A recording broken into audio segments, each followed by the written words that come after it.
Hey y'all, welcome to the Ready to Raeyne podcast. Today's guest is not your average tech founder. He's a military veteran, a bow hunter, and the mind behind Spartan Forge, a data-driven hunting app that is changing the game, turning instincts into intel for outdoorsmen everywhere. Whether you hunt or not, you'll leave this episode a little more fired up, focused, and fearless. Y'all, let's get ready to rain. Boom. Check. Now I can hear myself. Ooh, now I can hear you. Not that I like to hear myself, but I assumed that was an error. Is your volume on your headphones good? Yeah, I could actually use a little less of me. You're perfect. A little less of me. I hate the sound of my voice. perfect. Okay. Bill Thompson, How you doing? how are you? Good. I'm well. Good. Are you ready? As ready as I'll ever be. Good. Well, we are glad to have you. You've had a really busy day, and I'm so glad that you're taking the time to come hang out with us. And yeah, we're excited to hear your story. Thanks for having me. So where are you from? Where are you based? Well, I'm originally from northeastern North Dakota. Okay. I joined the military, served for 20 years. Oh, and 21 years. Here's Trigger. That's okay. Are you sure? Oh, yeah. He's typically the podcast dog. He usually just sleeps on your lap. Asserting his dominance, I suppose. Yeah. And he knew I just had some meat treats. So, Yeah.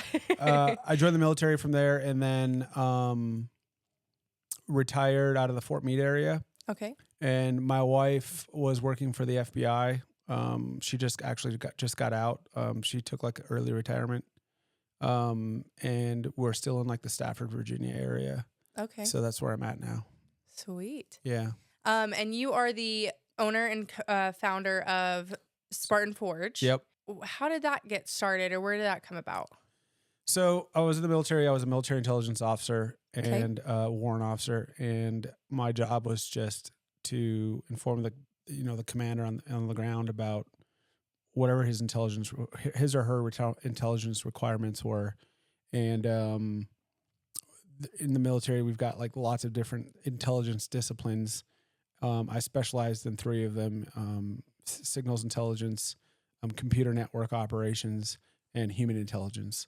And what brought you into that? I feel like that's very specific. Yeah, I lucked into it all, really. I mean, when I initially joined, it was before September 11th. Mm-hmm. September 11th happened while I was in basic training, actually. So like week 6 or 7 of basic training, and then the Twin Towers fell. So. And what was that like? Pure insanity. Yeah. They didn't tell us for the first day. We didn't know what was going on. People had heard stuff on the radios, weren't really quite sure what was real and what wasn't, because you think everything's like a psyop or everything is like meant to mess with you. Yeah. A lot of people didn't believe it was happening. And then people started hurting themselves to get themselves taken out of basic training and didn't want to join the army, and it was chaos. So I initially joined to be an electronic intelligence analyst, which is just a fancy way of saying I would work on generating intelligence concerning radars. Super boring. I did that for almost no time. Like the war started, and I pivoted to doing communications intelligence, which would be like, where are the bad guys? What are they saying? What are they doing? And did that and cross-trained in a couple of languages. What languages did you learn? Russian and French. And do you have a favorite out of either one? I mean, my wife likes it when I speak Russian. Okay. She can't stand it when I speak French. Why is that? She just does not like, Does she speak a language too? No, just quand je parle français, c'est mal pour my wife. I don't know what that means. When I'm speaking French, she doesn't like it. Okay. So she likes Russian better. I think she thinks I sound very feminine when I'm speaking French. When I speak French. So she's like, "Oh, please don't." Like I don't even want to look at you right now. Russian is a little bit more like manly. I could totally I could fall for Russian more than I could fall for French. It just sounds badass. Like, it's very rough sounding language. Yeah. But I've almost forgotten. I can listen to someone speak Russian. I can write it down a little bit. I can speak phrases enough to get into trouble. Mm-hmm. But Russian is one of those languages, just because the way that it gets conjugated and used and the way that they use verbs versus nouns and stuff is very different from how we do. Mm-hmm. And so like the word machina it can be a car, it can be an ATV, it can be a truck, and it's what you put in front of it that makes it a car, an ATV, or a truck. And it's quite different language, and I didn't keep up on it at all because when I cross trained and learned it, we were still focusing on like the Cold War, and then when the global war on terrorism started, it all switched to your Arabic languages, Persian, Farsi, Urdu, and then French for all of the operations that we were doing in like Africa, Horn of Africa. I lived in Tunisia for a while, which is up in the northern part of Africa. And I used French all the time there. Like every day I was just speaking French. So that got ingrained in me a lot more. Like I never spent a significant period of time where, all of the transactions in restaurants and stuff were done using Russian. So French stuck with me, and I'm pretty much, I would say I speak at like a 5th grade level in French. Like I'm a 5th grader. That's probably also why she doesn't like. Yeah, that too. So just kidding. Yeah, no. And then, so, we did a hunt with like GSP. So whenever I'm talking with GSP, George St. Pierre's a MMA fighter, I always speak French with him. Like we go back and forth in French, and it keeps me sharp where I listen to the news in French.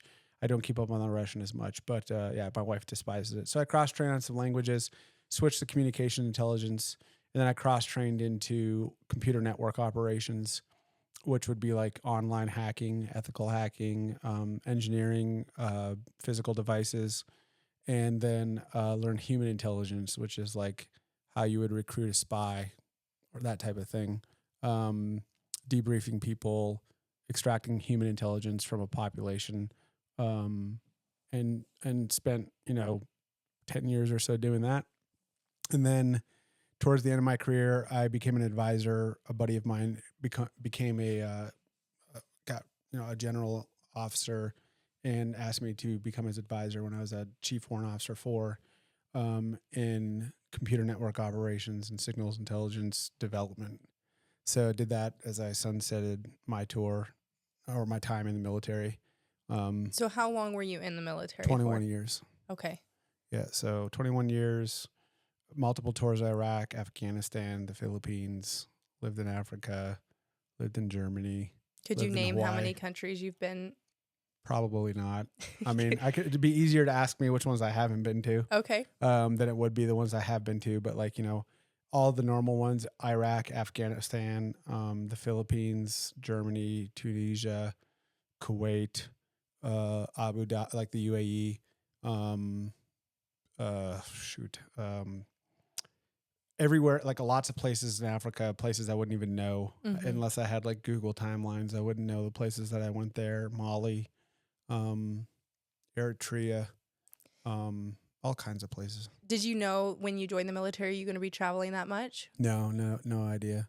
Let's go back. Why did you join the military? To get out of North Dakota. I grew up I was born into a family. We had a farm. My father was a truck driver and a farmer, and he went to school for engineering, and he had a couple side hustles where he took apart like railroad tracks. He ran the farm. He was welding. He was like a man of many trades. He died when I was 5. Then we lost the farm, which I actually bought back a few years ago, but it's a separate story. We lost the farm, and then my mother raised us. And at that time in North Dakota, there was just like a ton of drugs, a ton of stuff. And just luckily, I didn't get into any of that. But I also knew there was really nothing I also knew I needed to get out of North Dakota in order to grow and to do anything with myself. So the military recruiter came to the school one day, and I thought, I kind of like how the girls react to him in a uniform. And he's guaranteeing me to get on a plane smoking out of here. And sounds like a good deal. So yeah, that's why I did it. And then you were in for 21 years. How long have you been out? I retired late 2021. Okay. I think my actual final out was in 2022, but I was on like transition leave. Yeah. I think so. 4 years. Can I ask why you decided to retire? Yeah, and I can tell you. There were a few things. The Army at that time was getting so there's two types of Army that a person can be in. There's like a wartime Army where you're deploying. Sorry, I'm just putting on my chapstick. Oh, no problem. You're deploying, you're doing combat operations. There's not a lot of time for all of the political fluff that can enter into bureaucratic organizations when you're a nation at war. It's like, we're going to focus on shooting, your common tasks as a soldier, your ability to deploy and to execute war on behalf of the country. You get back, it's like you take your leave, you re-kit, you train up, and you go back out and you do it again. I thrived in that type of Army. I'm a disagreeable person by temperament. I've really worked on like the last 10 years becoming like a more agreeable person for my daughters, for my wife. Just being a better father and trying to empathize and see other people's point of views. That was not a task I was interested in until I was like 30 or 32 or 33 even. If somebody wasn't, I had almost zero empathy for people. Even today, I have to work on having empathy. It's just, I had a psychological assessment when I was assessing for a program that I joined in the military, and they kind of go through your personality dynamics and let you know kind of where you fall on the spectrum as far as how open are you, how agreeable are you, how disagreeable are you, how neurotic are you, how conscientious are you. So I'm very open and very conscientious, which are two things that usually don't correlate. So I love ideas, but I also love structure. So people generally, when they love ideas, they don't love structure. Like your poets or your artists or your innovators, they are not great at running companies. It's the conscientious people who run companies. So you might have like a really open person who starts a company, and then someone has to move in and make sure that the bills are paid and that everything is running smoothly. I actually scored really high on both of those, which was an oddity to me. I remember them saying it's very odd to have somebody who's very open and very conscientious. And I was like very low on empathy, very low on agreeableness, and very low. Is that because just something happened, or is that just like your personality? That's just my personality. Okay. Yeah. And then neuroticism, very low. I think it has to do with growing up.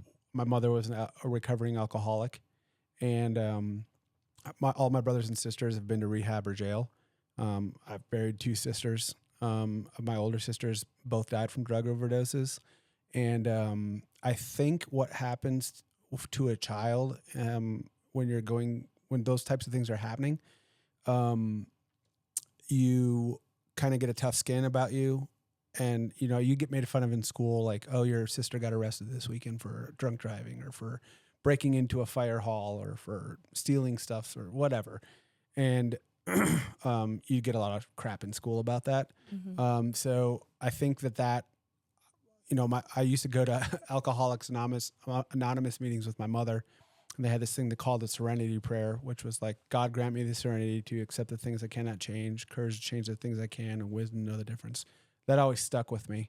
So I just made a decision. I remember thinking about it when I was 10 or 11, like, I can't change any of this, and therefore I shouldn't worry about it.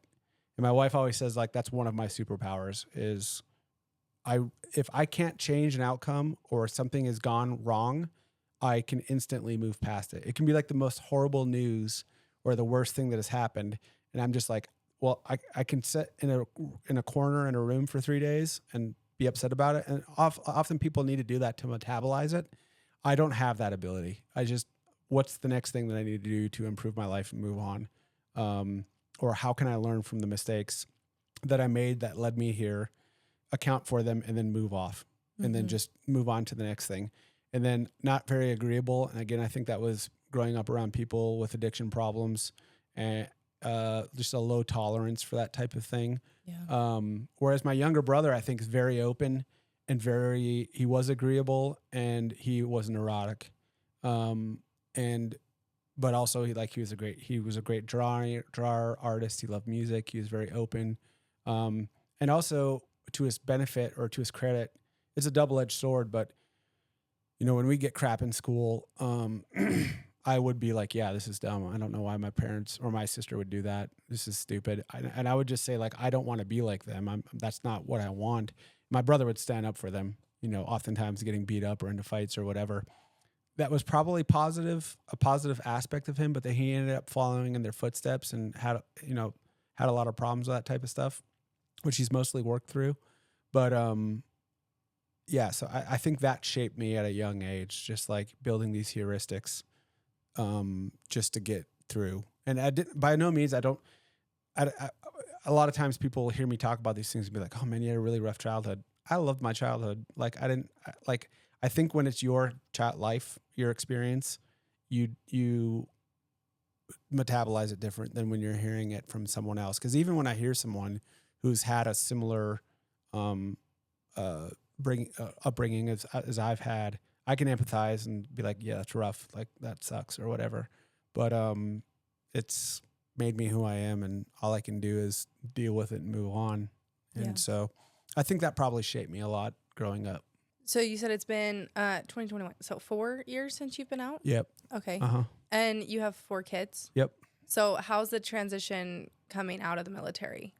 I had a really good transition. Okay. And I feel bad saying that, almost guilty saying that, because I know a lot of guys who did not have a great transition coming out. I say guys, like guys and gals, where they just don't adjust. I think I was really worried about retiring because, and I think you've been around enough military guys to know this, and in those circles, in the job that we would do when the cause was righteous, there was a ton of satisfaction from the work. Like, bad guys are dead, good guys are alive, Americans are safe.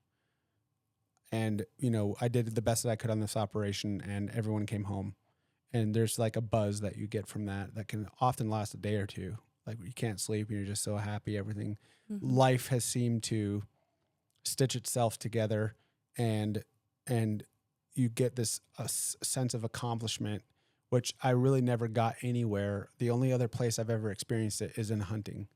So when I started thinking about what I was going to do when I got out, because the cycle is similar, right? Like, you're hunting and you're putting patterns together. You're almost kind of doing like an investigation. You're trying to put pieces together, account for variables, plan as much as you can. And that moment of truth comes together where you're out in the middle of nowhere and you've got a dinosaur screaming at you like an elk, or you've got a white-tailed deer that's one of the most elusive creatures on the planet, in highly pressured situations that you've put it together and you're in front of them. That sense of completion, that buzz I would get. So when I was doing my military work, it occurred to me that I could transfer a lot of what I had learned in the military into the market. And so I just kind of made a bet on myself and said, I'm going to try this out and see how it goes. So, 2 questions. First question, was there a moment that you knew you were ready to retire, or was it kind of everything was just kind of coming into place? Yeah, you asked that question before and I kind of skated over it and I didn't mean to. No, it's okay. So I started getting briefings. I was a senior leader, in the military. When you make like Chief Warrant Officer 3 and Chief Warrant Officer 4, you're kind of treated like a field grade officer or like a colonel or something like that. Like, it doesn't directly translate to that, but I think that they do call them field grade officers, where you're expected to conduct yourself with a bit of decorum, and you're advising general officers and colonels. And there's a lot of politics that go with that side of the Army, and going to the Pentagon and briefing and programming budgets and all of that stuff, which I was fine with doing all of that. Like, when I entered that phase of my career, I was fine doing that work. But then I'd start getting briefings from people about like sexual harassment is totally subjective. So if it doesn't matter what you say, if you say something to a female, it doesn't matter what it was. It only matters that she feels like you are being sexually harassed. She was being sexually harassed. So you could say something like, I like what you did with your hair today. And if someone thinks like, oh, Chief said that to me, and what is he doing? What is he thinking? I'm filing a complaint. You'll be treated at that point in time. You would be treated like you had, you might as well have told her something extremely inappropriate.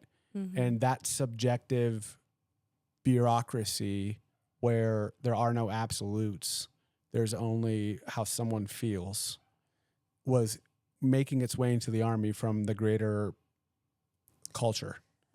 Okay. I know exactly what time period you're talking about too. So, Yeah. yes. It was like 2017. Mm-hmm. And I watched very good guys and girls, but guys that I know suffer under that sword and lose their whole career because they had made an off-color joke.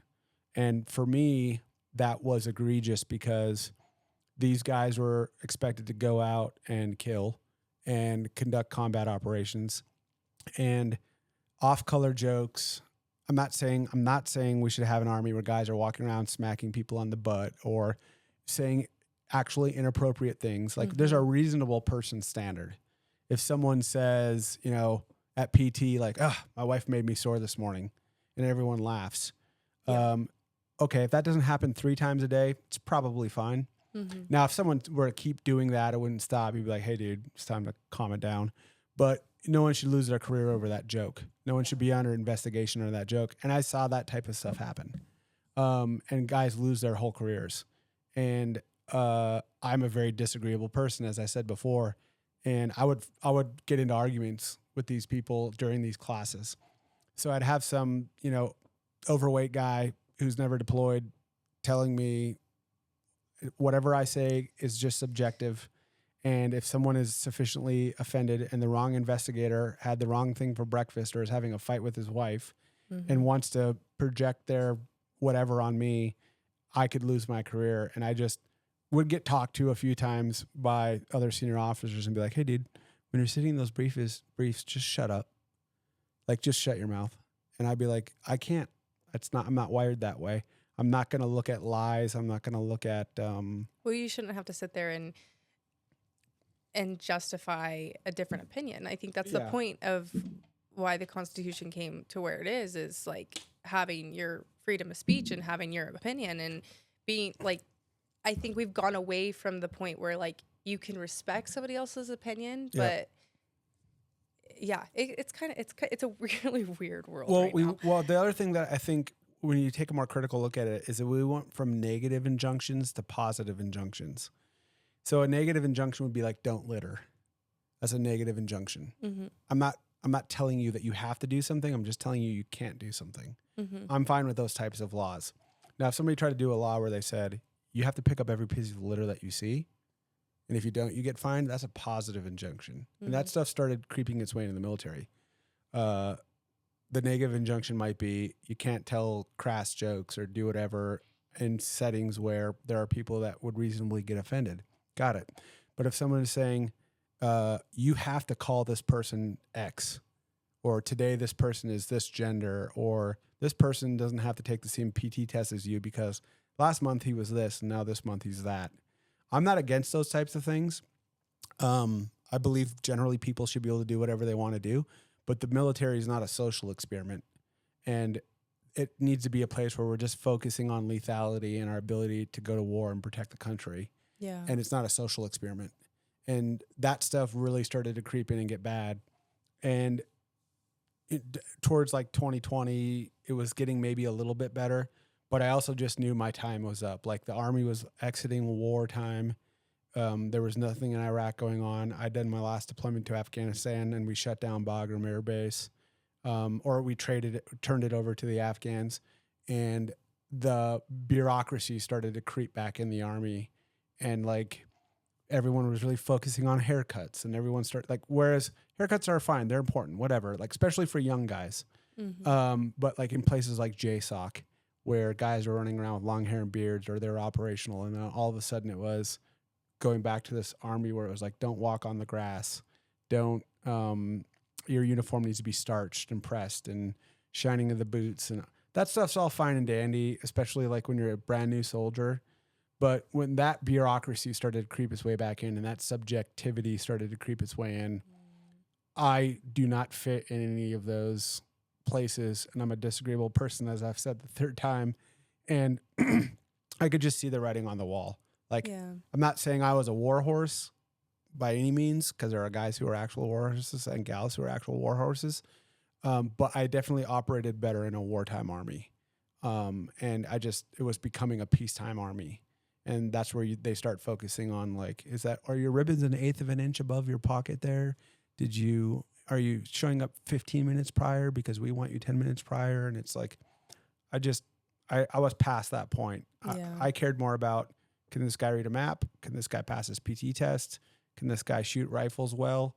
Is he accountable for himself and others? That would be where for my level of analysis, where things ended. Yeah. And everything else was kind of like, yeah, there's a time for pomp and circumstance. And if the general's coming by, for sure, everybody go get a haircut. Yeah. But if it's Tuesday and you got a sergeant major out somewhere measuring the side of someone's head because their hair is, a quarter inch too long, I just saw the writing on the wall and knew it was time for me to go. Yeah. So switching into your transition, did you grow up hunting, or did hunting come after when you were transitioning? So culturally in North Dakota, everyone hunts. Yeah. During rifle season, it's just you go out and there's a bag of corn in the field and some deer come out and you shoot the deer and you're done. It's a week or two season, gun season. I participated in that some growing up, but it wasn't until I was back on deployment. My brother-in-law at the time was a bow hunter and got me into bow hunting. I was probably like 25 or 26. And that's when I got addicted to hunting. I was not really ever addicted to it before that. I knew of it. I'd done it. I had some experience. But that's when I got addicted to bow hunting. And it was largely because bow hunting was that same type of feeling that I got while I was in the military. And that was really, I really started taking it seriously. Okay. Overly seriously.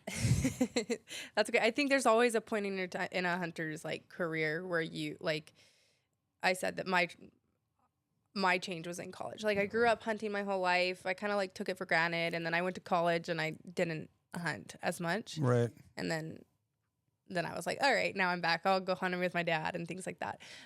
Now I take it to hold a different perspective because now I'm a mom, and now it's my responsibility to make sure my kid knows what it is, even though he's only one. Yeah. Anyway. No, it's great. So where did the idea and concept of Spartan Forge come? So I was doing a collection mission on the side of a mountain somewhere in Iraq, and I don't remember the exact year, but I was thinking about retirement. I was probably like 7 years away at that point, but I was starting to think about what do I want to do when I grow up and leave the military. And there were hunting apps and that type of stuff coming out, and they were just focusing on like certain parts of hunting, mostly like in the field, maps, weather, pins. And in the military, it was my job to draw a much more comprehensive picture, intelligence framework, and do the variable analysis and all of that stuff. And I thought that the hunting community could be served better by maximizing the amount of time that people had to be away from their families and still being successful while they're in the field, and buying down risk and planning and improving, all aspects of the hunt, and not just focusing on the day you go into the field. So, I have 4 kids. I like to be home as much as I can with them. So, it might be late at night, everyone's in bed, and then I get on the computer and I start looking for new spots that I want to go and check out. And then I do my analysis, and I really I want to check out this ridge. I want to check out these points. I want to go to this draw, and then get it to a point where I'm like, okay, I can spend 2 hours Saturday morning, wake up early, go check these places out, mark everything I see, come back. And I'm not, whereas if I didn't have these capabilities, I might be spending 8 or 10 hours to get the same amount of intelligence or the same amount of planning. So I thought, I've done this in the military, this exact same type of work. I know the framework. I know how, to build software, deploy it. And that was what I decided I was going to do when I got out of the military, was transfer all that knowledge to the hunting space.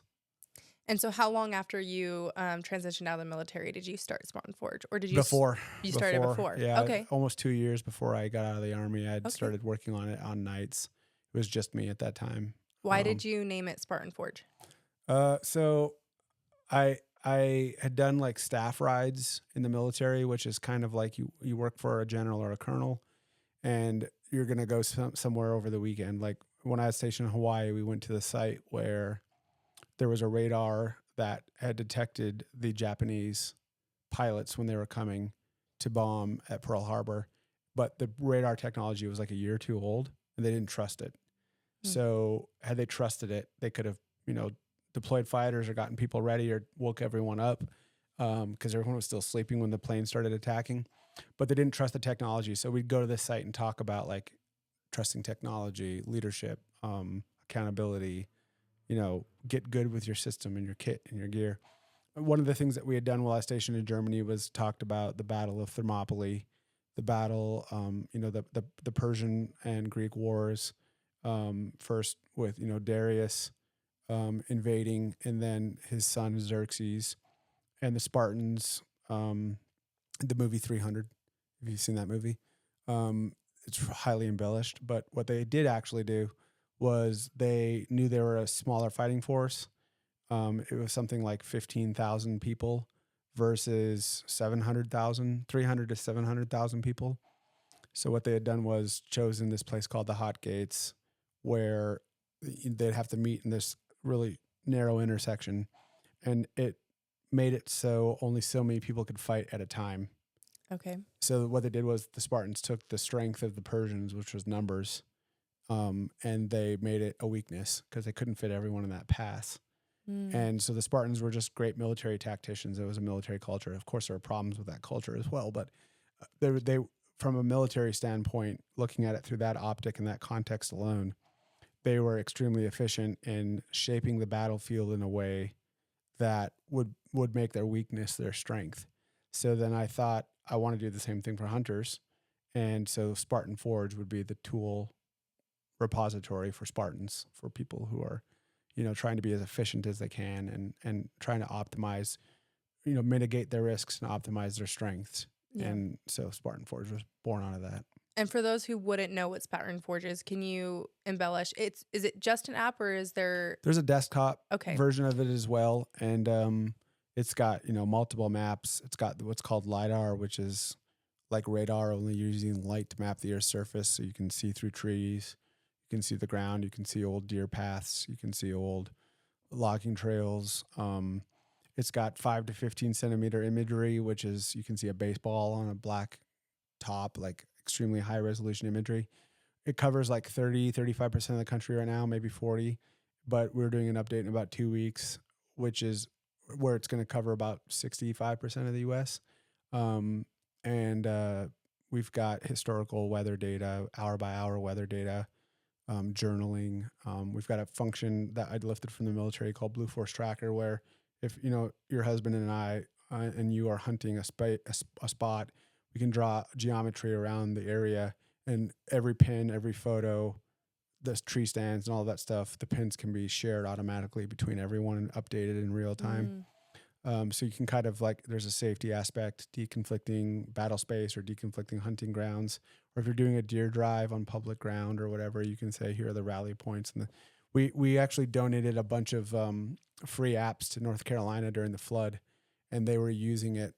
First responders and emergency personnel were using it to coordinate water drop points and where roads were washed out or where there was medical tents. And so when new people came in, they just joined the team and they automatically saw all the pictures, all the pins and all of that stuff. Then they used the LiDAR layer to get up to houses where there were no roads or the roads had been washed out. They could identify an old logging trail and take a side-by-side up there and save some people. So it was pretty cool to see it used in that regard as well.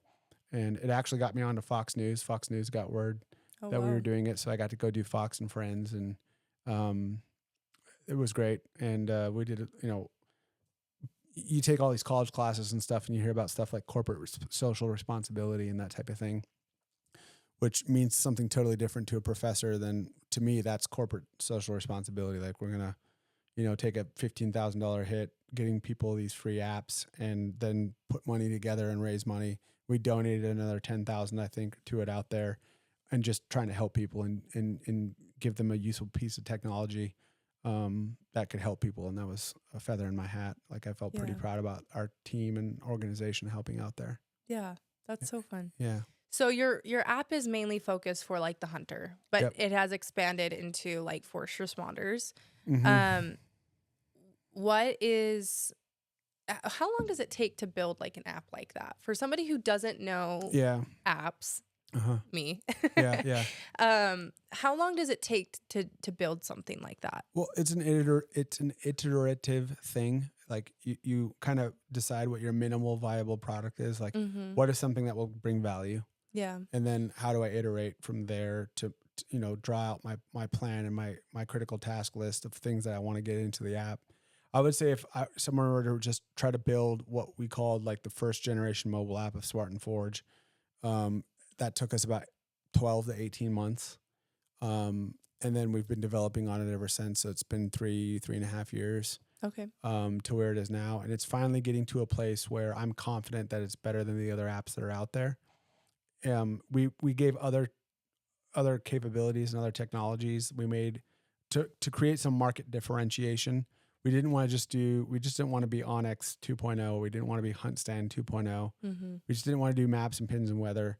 So we came out with some artificial intelligence stuff. We came out with the Blue Force Tracker. We came out with the LiDAR. We came out with these other things where we knew there were critical pieces missing that people would still have to use, like another app, or wanted to use another app, or were familiar with another app. But in the last year or so, we've gotten to the point where they just need our app now. We've got all of those features in there. So I would say if somebody wanted to build a competitor to ours or other apps in the market that are like ours, and you've got a very competent group of developers, you'd probably looking at 3 years to get it to where, you know, you're happy with it. And we're finally getting to the point now where we're developing. We've got all of the features everyone else has, and we're developing new features and different features to, again, market differentiate and try to do things that people either haven't thought of or thought were too big of a task or whatever. Yeah. And one of those things, like I said, in a couple of weeks, we'll be dropping that huge update on our high resolution imagery. So What do you think has been the biggest challenge in growing this app? So, And it doesn't have to be like tech side. It could be like the business side. It could be like the networking, the marketing, like. Well, there's things I can mention on all of those. So I can hit each one of those if you want me to. It's up to you. I'm just throwing out there, like, the biggest challenge that you've faced in growing this project. The biggest challenge was probably, so I think I pitched the company after we had like our first minimally viable product, which we self-funded and did with like friends and family.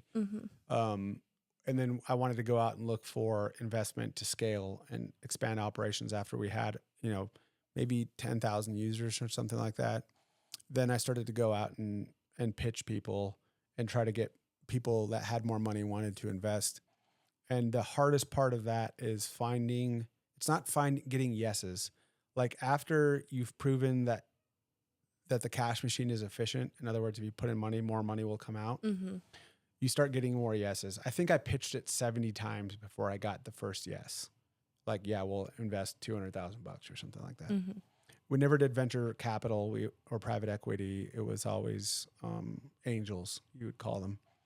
But I think I pitched the app about 70 times. And then the challenge becomes, once you get one investor, it's a lot easier to get other investors. It's kind of like blood in the water. Like the sharks all start showing up, not calling them sharks. That's not what they are. I'm just saying it's like a snowball. Once it starts getting critical mass, it's easier to get more mass, or gravity for that matter. Once something gets bigger, the more gravity affects it. And then the challenge at that point became who are the people that are good money and who's bad money? There are predatory people out there that just want to get what they can in 6 to 12 months, and then the devil take the hindmost, and they don't really care. Like if they get their profit, they're out. And then there's what I would call smart money, which are people who are genuinely interested. You know, you have a vision as a CEO on, you know, what I want to do is, you know, my biggest two things with Spartan Forge that I wanted to do was, you know, a father and a son, a mother and a daughter, whomever, use the app together, take their first animal together, have a meal together, and they make a memory. And that's for at least me and people that I work with, our favorite memories are doing those types of things. So if we get to be 2% of that process, and that they were using the app, or they were using Blue Force Tracker, or they were out on some public because they don't have their own land or whatever, and they got it done, and then they send me pictures. Like it used to be I'd get 2 or 3 of those, 5 of those a year.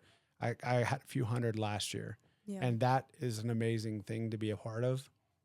And then the other thing that I love about the community and about hunting is it's like a very primal thing. It's built into our DNA.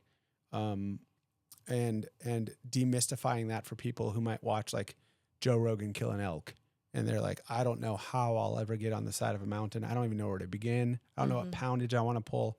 They can use our large language model called Cyber Scout. They can do, and there's people who do their own research. Hey, I've got $500 to spend this year. I want to kill a whitetail. How do I get there? They can use our app to do that. They can learn how to scout. They can become efficient on their own. They don't have to depend on other people. Yeah. And so when I get something from like an 18-year-old kid who's like, you know, I use Cyber Scout, I went and got some bargain barrel camo. I found out what the best type of bow I could get on the lower end of the distribution as it costs. And I used it to learn how to build my arrows and how to do all of this stuff. And then I went out and I got my mom 60 pounds of venison. Like that, single mom, 60 pounds of venison. She cried. I'm doing something for my mother. I've got this deeply meaningful experience, and I'll never forget it. And hey, I just wanted to message you and say thanks. Like that does it all for me. That's the whole, awesome. I get goosebumps talking about it. So when I get to experience those things, that's what I want. So as it pertains to investors, you want somebody who buys in on that vision. And they're not just looking for what's your customer acquisition cost, what's your total addressable market, what's your click-through rate. All those things are important. Don't get me wrong. But there's a predatory type of investor that is just looking for the short game or is not interested in what's going on or doesn't, more importantly, share the cultures or the values of the company. That you might get an investor who says yes, then you look him up online and he's anti-Second Amendment or he's, all of these things. And then you're like, I can't in good conscience take money from this person. So finding those types of people is difficult, who have values that align with what your own are, and are genuine supporters of the company, but then continue to support you. Yeah. And those people are just difficult to come by. And then once you start getting into lots of revenue, then you've got more people want to invest than you can deal with. Yeah. And that's a different problem. It is a problem because how much do you dilute yourself? How much of the company do you sell? How much do you want to keep? How do you maintain control of the product? How do you make sure the culture stays intact? Yeah. All of those things. How do you hire the right people? So that, I would say that was the overarching bigger problem, but then there are other problems, and we can get into it or we can move on with learning. We all wanted to keep a very small team. Like our next competitor, their marketing department's probably 3 times larger than our entire company. Like we did with 20 less people. In the first 2 years, it was 3 of us.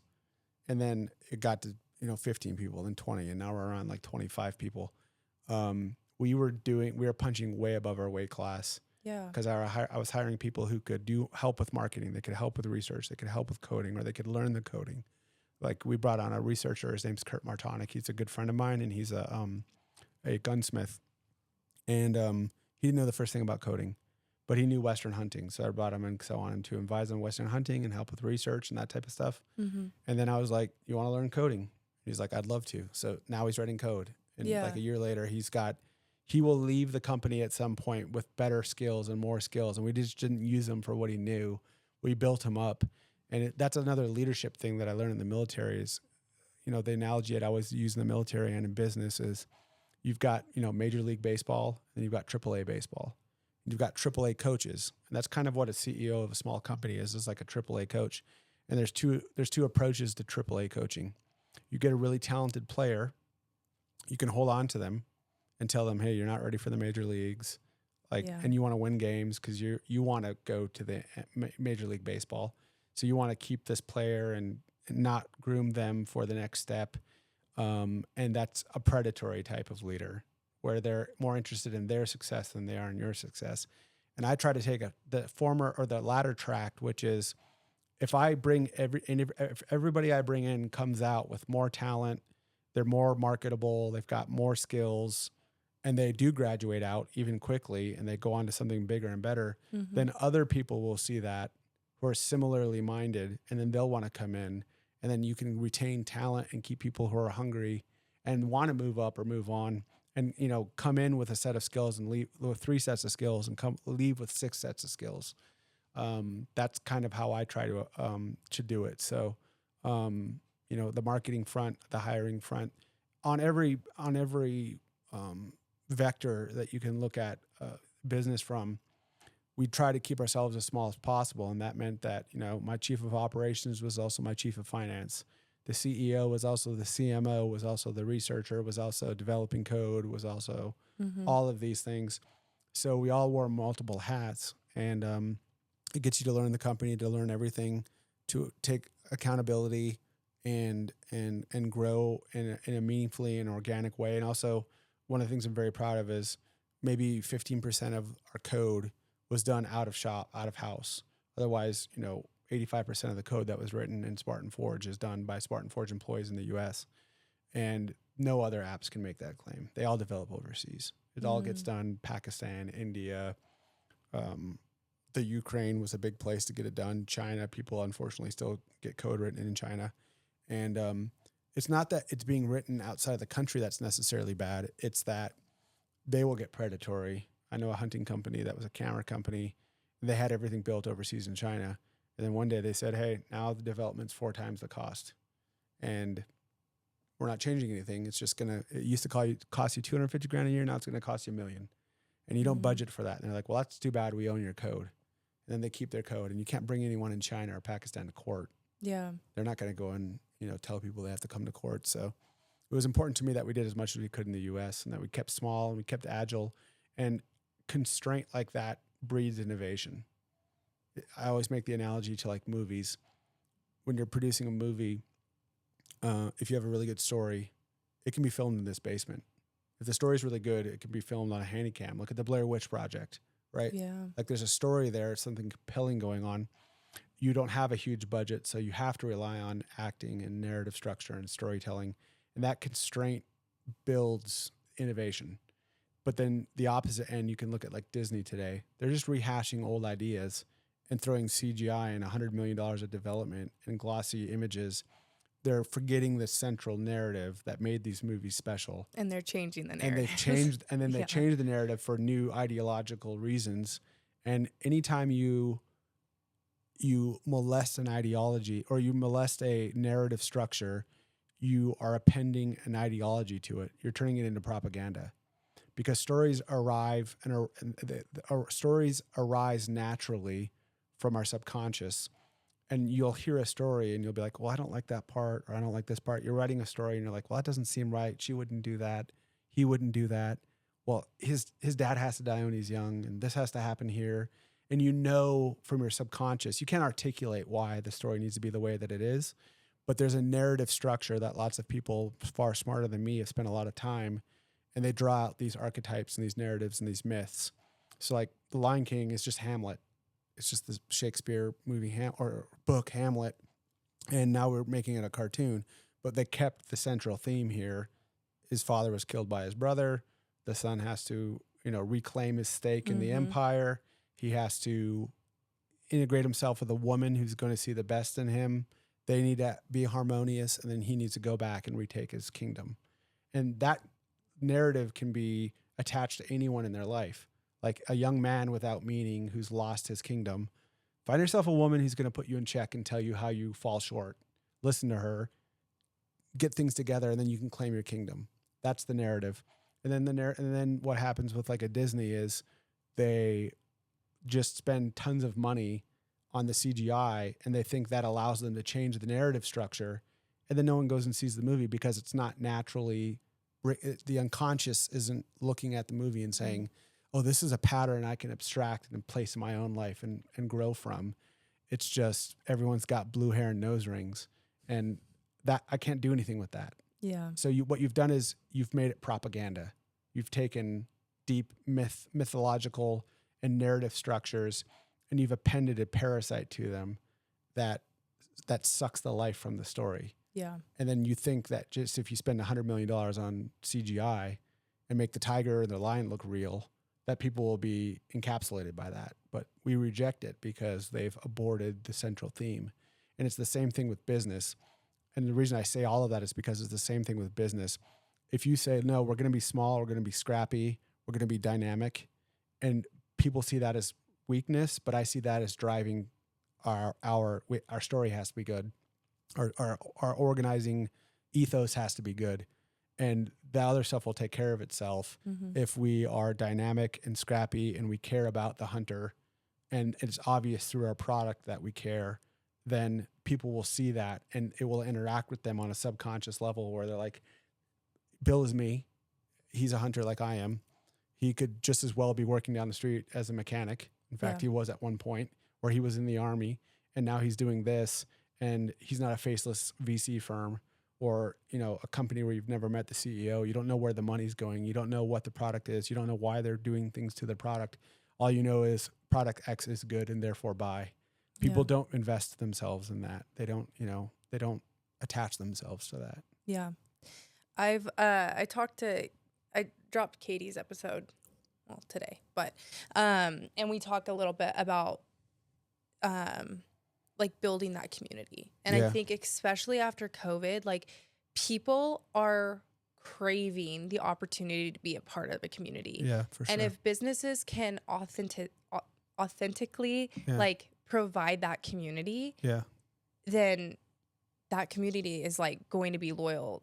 Yes. To the end. Especially, and you hit the nail on the head with authentic. Like it has to be authentic. And that's what we do with Spartan Forge and like veterans hunts that we talked about kind of off camera beforehand, is letting people know there's still a tribe, there's still a culture, there's still people like-minded with you. And the military was not the end of your meaning. It was a stepping stone to new meaning. And that's good for people. People need that. We're tribal, we're social creatures. And so, I absolutely agree.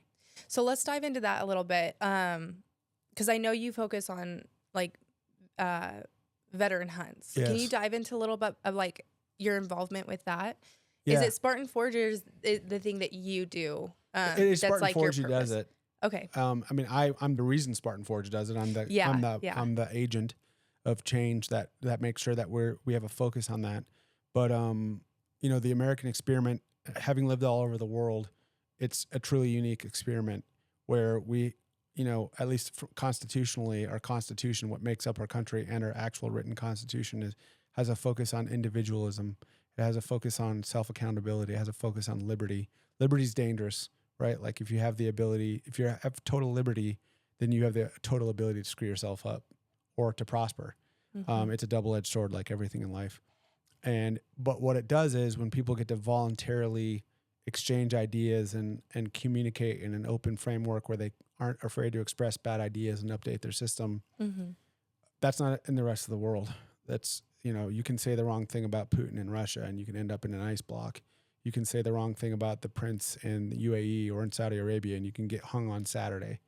That doesn't exist here and now in its form. Like we were starting to get inklings of it, where the state starts telling people what they can say, how they can act, what toilets you can buy, what light bulb you can put in your house, how much power you can consume. And they often use a guise of something else like climate change or whatever. Like I'm all about a clean environment. Don't get me wrong. That's not what I'm saying. I'm saying when someone uses that as a hammer to impose on you and your life. Yeah, when you start manipulating the story to push your own agenda and to push your ideas onto somebody else's freedom. Yeah. Or when you start hearing people saying like, well, the Midwest had their coldest winter last year in almost 100 years. How does that line up with climate change? Well, it's actually because of climate change. It's like, okay, now I know you're crazy. You're telling me that we're getting warmer and warmer and warmer, and then we have like a record cold year. Yeah. And you're telling me, well, that's also because of global warming. It's like, well, we've lost the plot, right? It's like now we're crazy. And so, but in the U.S., we have a constitution, we have a framework. We're not the most perfect country. I'm sorry, we're not a perfect country, but we are one of the most perfect countries. Where an individual, where a kid from a trailer park in North Dakota can take some self-accountability and join the military. And if he does what he's told, shows up to formation on time, respects his authority, the people above him, and does what's asked of him, he has an economic, there's an economic bell curve that you can ride, and you can go, like Colin Powell grew up poor in North Carolina, and then he was a 4-star general. Yeah. That doesn't happen in Pakistan or India. There's a caste system in India. If you're born into a certain caste, that's where you're at for the rest of your life. And so that American experiment is paramount. It's the top of, it's up there with God and my family, is making sure that the American experiment stays in a form where liberty, self-accountability, the ability to shoot up like a star is available to anyone who's willing to work for it. And that's all undergirded by veterans who are willing to go and die for us. So my charge with Spartan Forge was, we're going to create great hunting apps. We're going to get people out there. We're going to get people educated. But when there's money left over, it's going to be used to benefit these people that make it possible for, a white trash kid from North Dakota to go and do these great things in a system where it would otherwise be impossible. Yeah. It's paid for in blood and treasure, and I'm well aware of that. So I'm going to do all that I can to honor those people when they've lost way more than I have. I benefited so much from my military service. It was all benefit for me. It was, I got degrees in there. I got languages. I got, experiences, and got into some of the coolest courses and classes, and got to be around giants of men. And I lucked into a lot of it, but I left service so much better than I went in. Like, it's immeasurable. I'm a different person from where I was and how I looked at things from when I joined to when I left. And I can't say that for all my friends. A lot of them got everything taken from them. They lost their lives, or they lost a leg, or they got non-Hodgkin's lymphoma from the burn pits, or they got, their wife and kids left them and they're not going to see them anymore, or they've got post-traumatic stress disorder, and they sign on the line to preserve this experiment. And I'll do everything I can do in my power to remind them that they still have a tribe, and they still got a group, a collective of people who are like-minded and know what they've done for this country, and honors them whenever they can. So if somebody's listening, how would they be part of your community and able to, because you go on hunts, you actually go into the outdoors and take that time one-on-one. So if somebody is looking to be a part of that community, what would they need to do to find that friend? Are you saying part of the Spartan Forge community, or just that culture writ large? Yeah, or culture. Yeah, I mean, I'll answer both. Like, to be part of that culture writ large is bet on yourself, educate yourself, use the truth as a guiding principle for you in your life. Sit down at the end of your bed and have a conversation with God or with transcendent reality, and ask it, what do you want to do with yourself? What are the what is above the uppermost limits that you can conceive and orient yourself towards, and participate in the American experiment. Get after something you think there's no way you can get after it. Spend the extra time to do something you don't think you have the capacity to do. Do something that scares the hell out of you. Enjoy your freedom, enjoy your liberty. Take advantage of it. Don't waste it away on Instagram, or sitting in a basement, or playing video games, or locking yourself away, or engaging in behavior that pollutes yourself and the others around you. Be wild. Go and do something freaking crazy, fun. Orient yourself towards the highest good that you can conceive, and the devil take the hindmost. Just get after it. That's the cultural framework that I love, and that I want to be part of, and that I want to bolster and push forward. On the Spartan Forge side, you don't have to download. There's a free version of the app. You can download the free app, get property lines, you get pins, you get maps. You can do all that. We do these giveaways. We're doing one right now where you can win a rifle autographed by George St. Pierre. You donate $2 or $3, you get entered in. And we also allow people to enter free as well. They can enter free. Do something for a veteran. Help a veteran out. Engage in the outdoors. Engage in that freedom, that framework of freedom.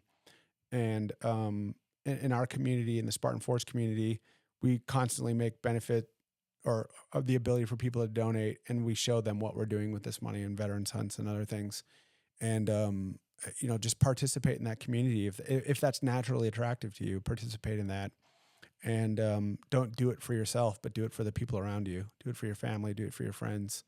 And be an example to someone who also might be struggling with what they want to do or where they want to go, and be that inspiration, that example. And I think if you do those things, you're at least in line with what we are trying to do. And I think that the overall benefit of that is a net good. Yeah. Yeah. I really appreciate that. I have another question, and then we're going to get to our fun rapid fire questions. Let's do it. Okay. I want to go into your family life a little bit. How has being a father and being in the military been? Like, how has the military affected you? Yeah. Let's just go back to the first question. Yeah. How's the military affected me as a father? Yeah. It definitely made me appreciate the time with my kids more. When I was young, I was a bit of an asshole. Excuse me. I don't know if I swear or not. But We've said worse on this. It's okay. So I when I was young, in my 20s, I just wanted to go to war. Yeah. And there was a spirit, of war in the country at the time, right? And we were invading countries that had nothing to do with 9/11. We were just, wherever there was war, we would go. Yeah. I was a part of that zeitgeist, and I have a lot of regret about that time in my life. And I neglected my kids and spent a lot of time away from them. Volunteered for deployments I didn't have to go on. Volunteered for training I didn't have to go on. And fortunately, I was surrounded by great people that would put me in check. Um, and when I took accountability for myself, it's probably 15 years ago or so. Some people might call it, I call it a low point. Some people might not, but it was a low point for me in that I was trying to figure out what is my meaning? What am I doing? What's most important to me? And when I boiled it all down, it was my kids and my wife. And, I can only do the things that I do because of them. And I need to spend more time around them, and that time with them, there's a clock on it. I just had my oldest daughter just graduated from school and she's going off to college. I've lost her as a little girl. Like, obviously I'll have my wonderful daughter in my life, but Yeah. all of the stuff that goes with being a father and raising them and stuff, like, she's pretty much the person that she is, which she's an amazing individual. And that's not due to me. It's due to everyone else in our life. But, there's a time horizon, and it's just like, I just saw your little one in the picture upstairs. The clock has started, right? And there's going to be a time where you have to let go. And I think that is something, we underappreciate about women in society, is they sacrifice so much to bring children into the world, knowing that the world's going to one day do away with them. But women decide it's still the right thing to do to have children, which it is the right thing to do to have children. But a lot of people take that same calculus and say, I'm just never going to have kids. And that's worse than death to me. Like, I feel very sorry for people when they've chosen not to have children, or they've pursued a career, men and women, over children, because children, no one in your company is going to be carrying your casket. No one in your company, you're replaceable. I'm replaceable as the CEO. If I get hit by a bus when I leave here, there'll be an CEO in a couple of weeks. None of these people, like, I care about the people in Spartan Forge, but if the bombs were to fall or something horrible were to happen or whatever, it's like the people around you are the only things that matter. Your family are the only things that matter. And when I feel very sad for people that prioritize work over kids or work over family or life. And that's a whole separate podcast. But I kind of had that come to Jesus moment where, and unfortunately, my oldest daughter, who's graduated now, was like 8 or 9 when I had this moment where, like, I really need to focus on my kids. I've neglected my kids because I've had this idea of myself as a soldier, and I was just a soldier for a period of my life. I'm always going to be a father. Yeah. And I can't abandon that. And so just really focusing on spending time with my kids, and I've become a better father since then, I think, and trying to instill in them the values that I learned actually very late in life. I would only say that I've been a properly oriented person for about 15 years or 10 years, 12 or so, where I actually had my values and my priorities in a proper place. And I wasn't thinking, like, I try not to think about myself and think about other people. And that came very late to me because I really didn't have the parental structure or the family life to kind of lay down for me that these are the properly oriented principles that a person should live by. I had to figure that out by screwing up my life a bunch, and then learning from it. So it's being a soldier in the beginning probably hurt my family life, but as I got towards the end, it drastically improved it. And, I've got a full heart now, and I feel like I've done everything I can do for my kids, and I continue to do everything I can do for my kids. But, I said that on a podcast this morning, like, I'm fine getting hit by a bus tomorrow. Like, I've done it all. I've really done everything I've wanted to do in life. I'm not wishing for death. That's not what I'm saying. What I'm saying is I've lived with a full heart. I've treated the people that I love in my life as well as I can. I've pursued my dreams and achieved some of them. And I feel very content that if I had to tomorrow go to jail for my kid or something like that, like, let's go. Like, I make the joke, and it's kind of funny, but I say it often on podcasts, is like, my goal is to get arrested by the time I'm 65. If I'm not in jail when I'm 65, that means we have a perfectly functioning society. I don't mean going to jail for doing something stupid. I mean, like, after this company Or like our large language model now can help you build a SOP Mod 2 build on our rifle. A lot of large language models won't do that for you. So, FBI or someone's going to say, do you know that, some kid used their technology to do something he shouldn't have done or something like that? Or, Socrates was arrested because he indoctrinated the kids by giving them too much freedom. I hope that I've supplied people with so much freedom and liberty and motivation and love for themselves and their family that I become a danger to society. Like, either that happens because our society continues to get worse and worse, or it's an awesome society where everyone can thrive and I get to ride off into the sunset. But it's one or the other for me, and I have no problem with the former. In fact, I almost prefer it. I almost want to die for something that I truly believe in, whether it's loving my wife or loving my kids or providing maximum freedom and liberty to people, whether it's in a technological framework or in a speech framework or whatever it is. I want to become a threat to the bureaucracy. There's a very dark part of me that wants to fight the whole bureaucracy. It sounds crazy to say, but it's so true. No, but I think that's a very good point, because a lot of people nowadays will not stand up for what they believe in. Yeah. And it's very hard.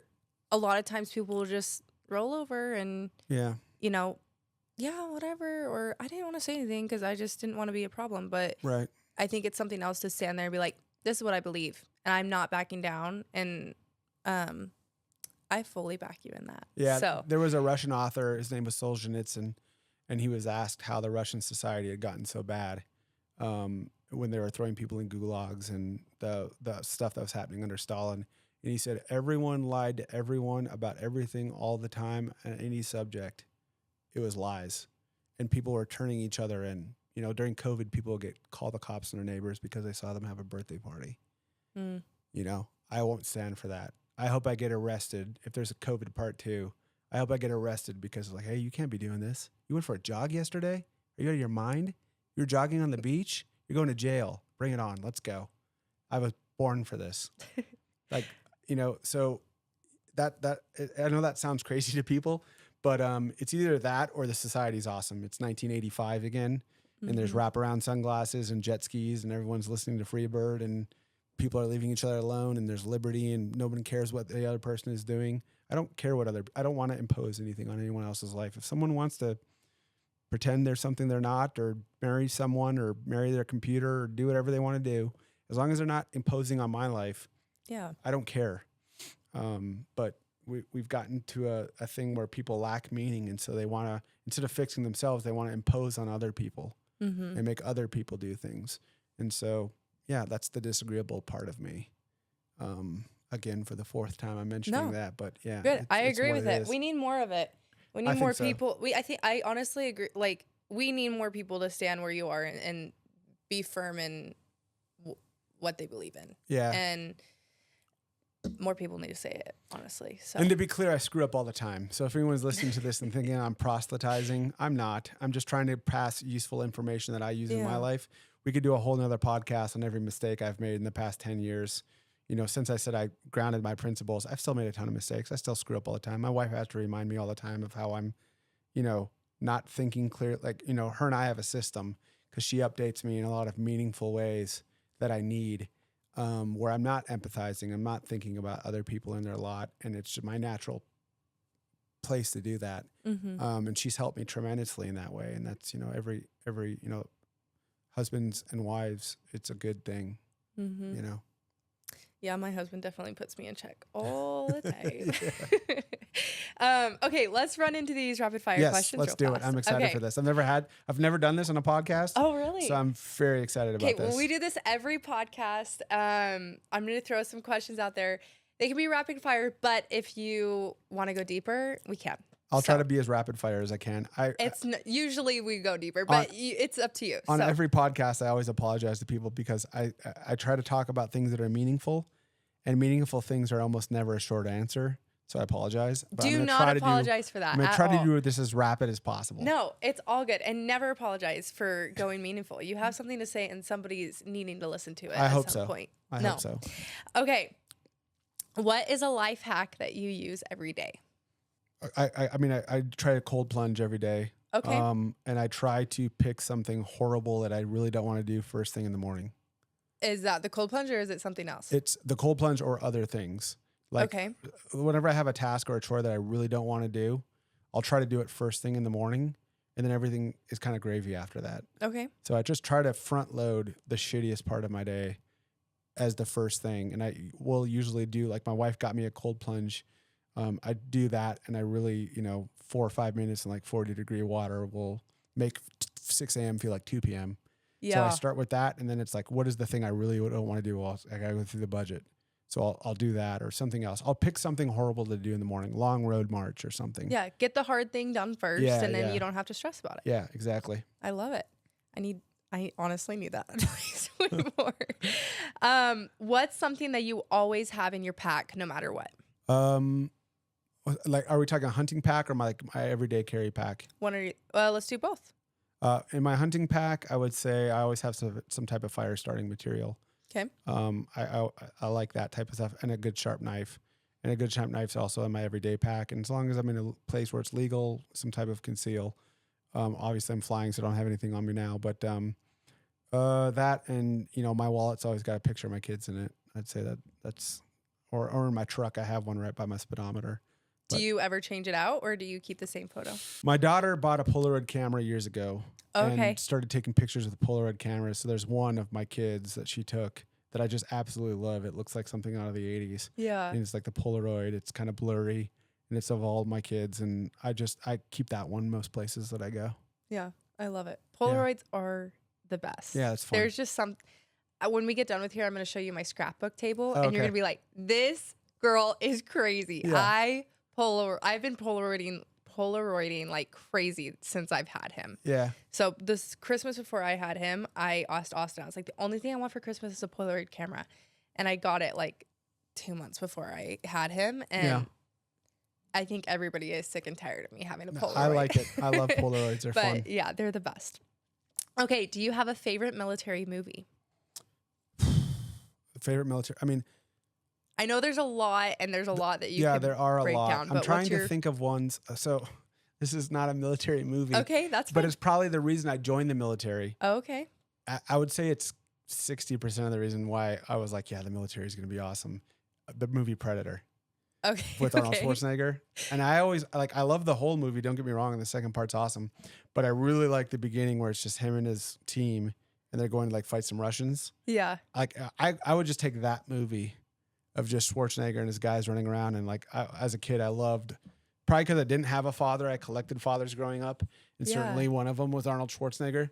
So, my wife's, I would say, you asked earlier about my wife, I'd say 50% of the reason she married me is because I can do an Arnold Schwarzenegger impersonation. Oh my gosh, why have you not been doing that the whole time? I haven't thought about it yet until now, but here I am. I'm here with you. Raeyne is having a lot of fun. We're going to do some more questions, rapid fire. Seriously. If you ask a bad question, I'm going to punch it through you. So make it a good one.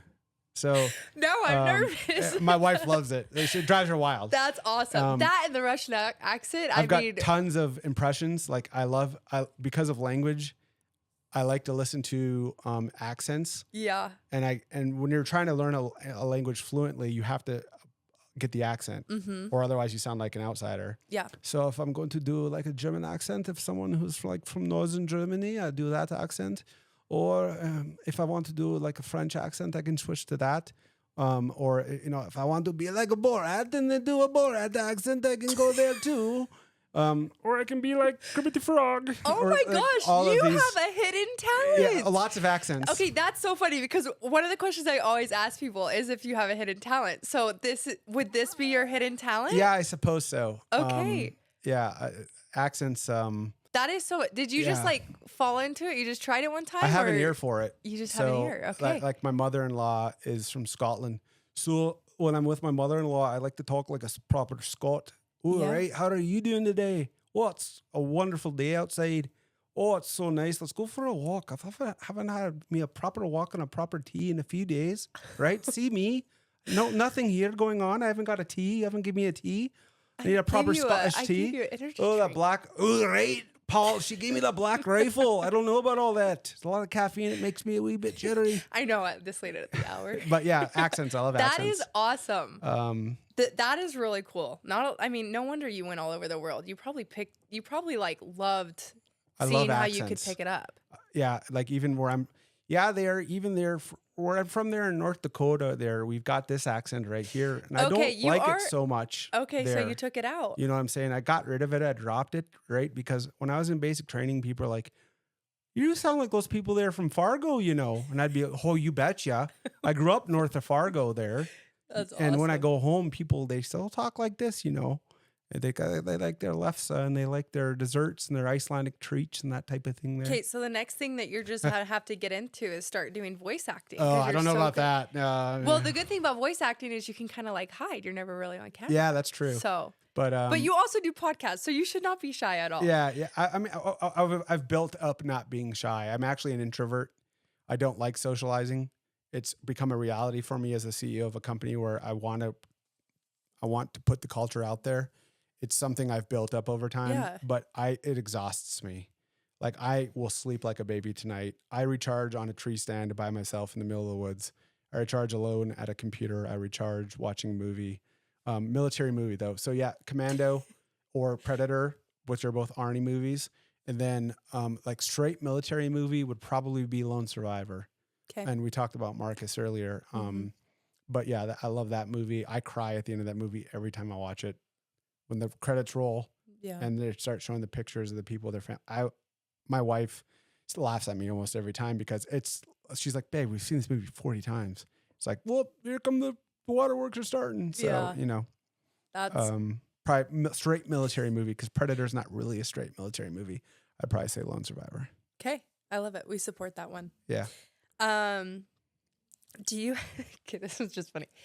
Do you have like a walk-up song that you want to listen to when you get to the blind? Yeah, Fred Bear by Ted Nugent. I don't know that one, but I can look it up before I post this. Oh, it's amazing. I'll have to look it up. It's amazing. Oh, should I look it up later or now? No, look it up right now. Okay. It is the best. Okay, what is it? Fred Bear. Fred Bear. By Ted Nugent. Pumps me up every time when I'm getting ready to go hunting. Okay, here it is, guys. Oh, that's an ad. I'm so excited to hear it right now. This is going to be your walk-up song for when we start the podcast. Oh, wow. Okay. Is this it? Yep. It's like 8 minutes long. I know, and it's amazing 8 minutes of your life. So well, right you don't have to play the whole thing now. Right before you go to the blind. I'm listening to that song. Getting your 5 a.m. in the truck. Arnold Schwarzenegger accent. Here I am. I'm going to get the deer. I'm going to get my bow. There you are. You've got it. Yeah. I love it. I actually got to meet Ted and went hunting on his farm. Oh, that's so fun. And watched him play that around a fire with an acoustic guitar, and it was life-changing. What? Yeah. If you go on my personal Instagram at Bill Spartan or at Bill SFT, at Bill Thompson SFT is my personal, you can see the pictures from when I was like 2 years ago. Wow. How did you get that experience? My wife got plugged in with some guys that do it with him, and she arranged it. That's awesome. It was so much fun. That is cool. Okay.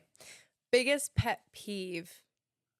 I was going to do it in the woods, but we can just say pet peeve. Pet peeve in the woods is stepping on sticks. Bar none. Like when you're taking someone out or going somewhere scouting or walking into a stand, you've got someone who's just trouncing along, snapping sticks and alerting every deer in the woods or every elk in the woods that you're like, here. Why do we keep going? It's like, we can turn around now. That frustrates me. Biggest pet peeve writ large. I would say, the easy answer is I just hate liars. I despise it. That's a little too simple. I'm trying to think of something more me other than just like the things everyone probably hates. I don't know. I'll have to think about that one. That's difficult. Yeah. I'll have to think about it. I like the woods one though. That one's the woods stepping on sticks is that's the worst. Inconsiderate. Yeah, it is. Okay. Do you have a guilty pleasure snack? Guilty pleasure snack would definitely be. So my mother and my grandmother, my mother's side is all from Iceland, and there's this Icelandic cake called Vina Tarta, which is like a sugar prune layered cake. And we make it around Christmas time. I could eat 3 pounds of it in one sitting. I love that. Is it easy to make or hard to make? Very difficult. It's like so it's really like thin. you have like Yeah. when you get it, it's like special. And now my mother's passed and my grandmother's passed, so now I'm the one who makes it. So I'll get my daughters in the kitchen and we'll spend like 7 or 8 hours making 3 of them. Oh, Yeah. So it's delicious. If anyone gets to try it, I highly recommend it. It doesn't sound like it would be good, but it's like what is it called again? Vina Tarta, and An English. What kind of uh, dessert would it be? it would be like Sorry, that's so how it's made is a really Icelandic thin is layer. like so hard. Okay. Yeah, it's a really thin layer of sugar cake, Okay. and then a really thin layer. So it's like dough with sugar on it. And then a thin layer of prunes and cardamom, like mashed prunes and mixed prunes and cardamom. Then another layer of sugar cake, and you either make it 7 or 15 layers thick, and you have it with like black coffee, and it's delicious. I love that. And then, but I also am like really into like greasy food. Okay. So instead of desserts, I'm more likely like I try to eat well, especially lately because I gained a lot of weight last year and trying to get rid of it all. I've got about 20 more pounds to lose. And so when I really want to go nuts, it'll just be like, a blue cheese and bacon burger or like a thick, juicy. I mean, I eat steak all the time now, even when I'm eating well. But when I want to indulge, it's some type of carbohydrates, something like that, a chocolate milkshake with my daughter, something like that. We love it. We support it all. Okay. Do you have a superstition or a ritual before a hunt? Fred Bear. Your walk-up song? Yeah, my walk-up song is definitely one of my best friends is a guy named Johnny Stewart, and we just get so pumped up in the morning listening to that song. We're just like beating the dashboard of the truck and just like, let's go, let's go. I love everyone. Yeah, my cousin listens to like Viking music. Oh, that's awesome. He's like a huge shed hunter, and he turns on the Viking music, and getting up driving, and I never listen to Viking music, but I'm like, wow, it does hit different. So. Yeah, it does. Okay, Fred Bear, we love it. Okay, this one I asked a couple other people, so I wanna know what you would do if you had to fight a grizzly or a mountain lion. What would you pick? Mountain lion. And why? I feel like my odds are better. Okay. Like if I know it's there and it's 1-on-1, there's no getting away from a grizzly. Like there ain't nothing you can do. Okay. You're done. Mountain lion, you've got a 5% chance or something like that, or 10% chance. Okay. Maybe you can scare it off. I don't know, but I'd choose that. So you're saying there's a chance? There's a chance. Yeah, exactly. Okay. Not much of one, but there's a chance. What has been your proudest community moment from Spartan Forge? Community moment. What does that mean exactly? I'm sorry. Like I guess you kind of touched on it earlier when you were saying the kid learned how to hunt and got those pictures are proud. And then the support we did in North Carolina during the floods. Okay. I'm extremely proud of. Was there ever a moment that you were like, oh my gosh, I made it, or my dream came true? Or like the first time I got a picture of a father and son and said the app helped us do this and we wanted to thank you. And like I actually took a screenshot of it and saved it and still have it. It was the first photo I got, and they probably don't even know I did it, but like when everything gets hard or whatever, it's like, here's what you're doing it for. Yeah. So yeah, that's awesome. Yeah. Okay. And final piece of advice that you would like to leave for the listeners. I kind of said it before. Everyone has their calling, and being a Christian, I think God, the Holy Spirit, call it transcendent reality, call it whatever you want, will tell you what that is if you shut up and listen. And the only way to get after it is to work your ass off and use truth as your orienting function as you move toward that thing. You can't do it with lies. You can't do it with deception. If you do, it will feel cheap in the final analysis. It'll feel like you didn't earn it, or like someone else had to pay in order for you to get it. So, when you pray or when you're just thinking about what you want to do, you will get the answer and it will click. One thing I do with my wife, I spent a long time, I think maybe I said it upstairs, or I don't know if I said it on this podcast with you. I can't remember when I said it.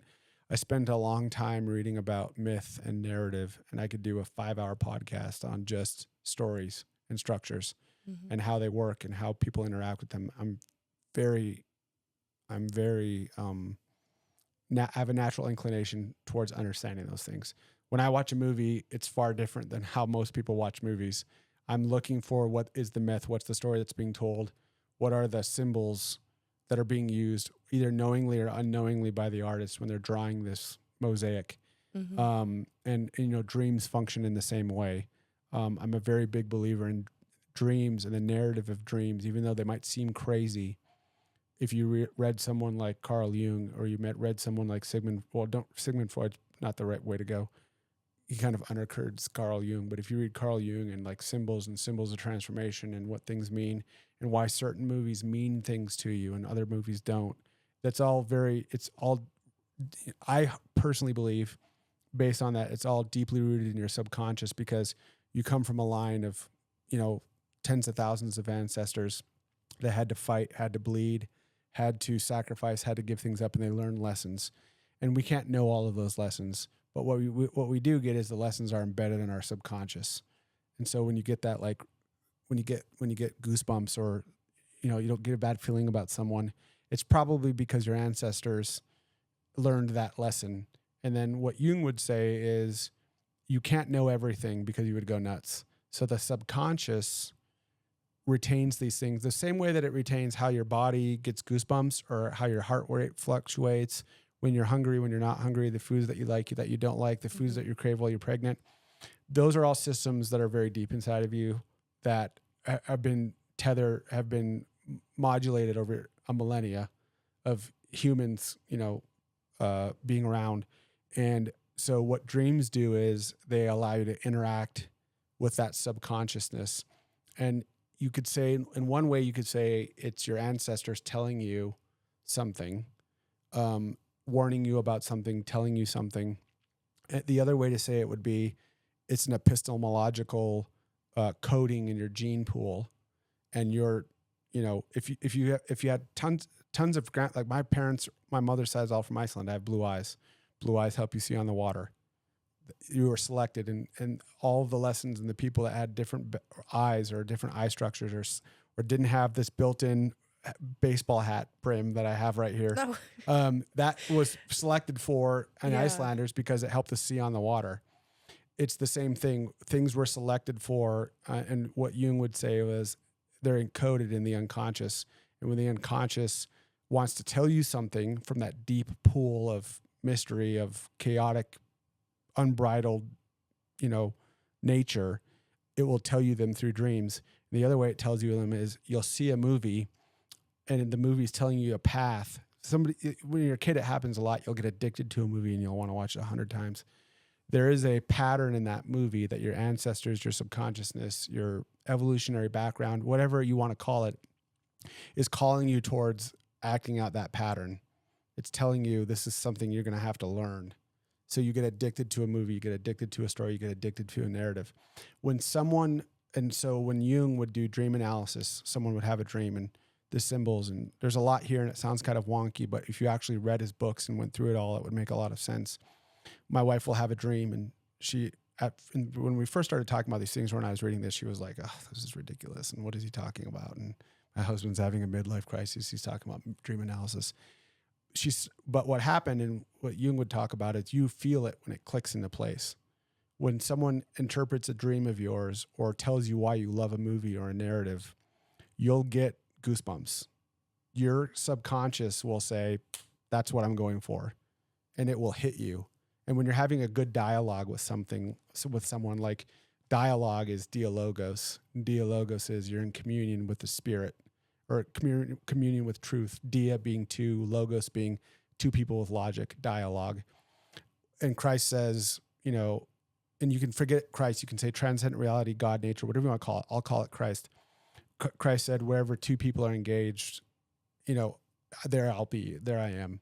In other words, when two people are in dialogue about the Logos, and Christ is the Logos made flesh, when two people are in good dialogue, you feel a buzz.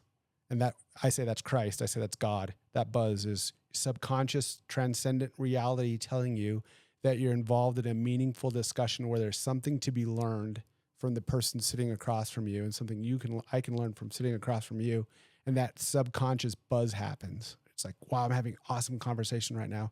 Where does that come from? I don't choose that. It chooses me. You know what I'm saying? And that's dialogue. That's the dialogos. And the reason that I say all of that is when you get a good movie or a good dream interpreted and it makes sense and you can then apply it in your life, your dreams will start to subside. You'll have more dreams when you're upset or when there's a lot of things going on, and it's reality trying to beckon to you, help you out. And as you set yourself more in line, you dream less. And that comes from God. That's God. And I don't remember why I got on this, but there was something I was going to say about the feeling. What was the question? It was the final piece of advice. Oh, the final piece of advice. So I say all of that to say, listen to your gut. Listen to that dialogue that you can have with yourself and with God or with your friends. And when you find someone where you can experience that logos, Christ being made, the Spirit made flesh.